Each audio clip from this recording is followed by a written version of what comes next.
di laut, sungai, danau, bahkan genangan air. Karena terkena panas matahari, air berubah menjadi uap air dan naik ke langit. Proses ini disebut penguapan.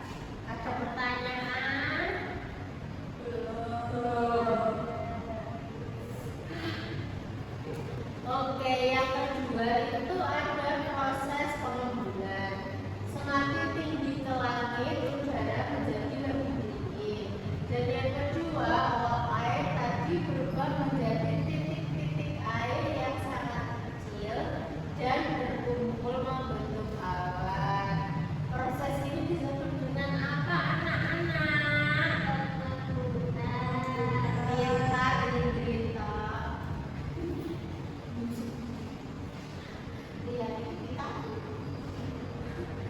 Terus yang selanjutnya kita membahas tentang presipitasi atau hujan. Semakin lama awan menjadi penuh dan berat, akhirnya tetes-tetes air jatuh ke bumi sebagai hujan. Kadang-kadang di tempat yang sangat dingin, air bisa turun sebagai salju atau hujan es. Nah, di tempat kalian ada yang pernah mengalami hujan es?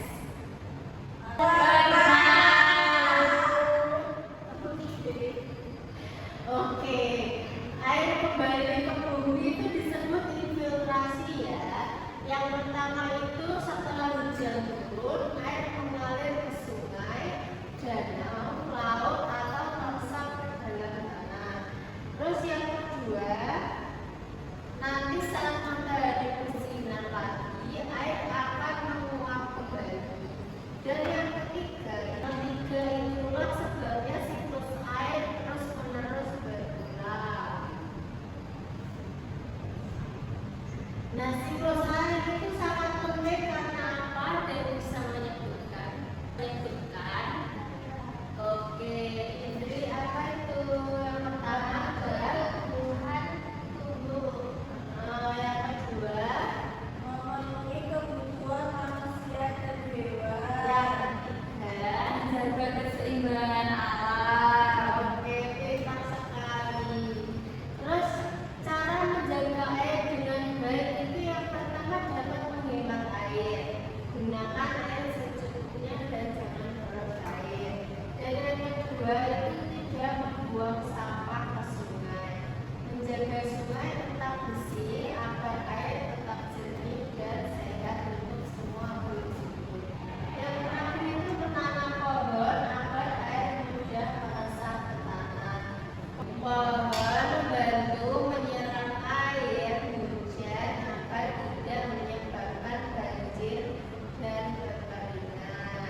Oke, kita lihat apakah benar atau salah.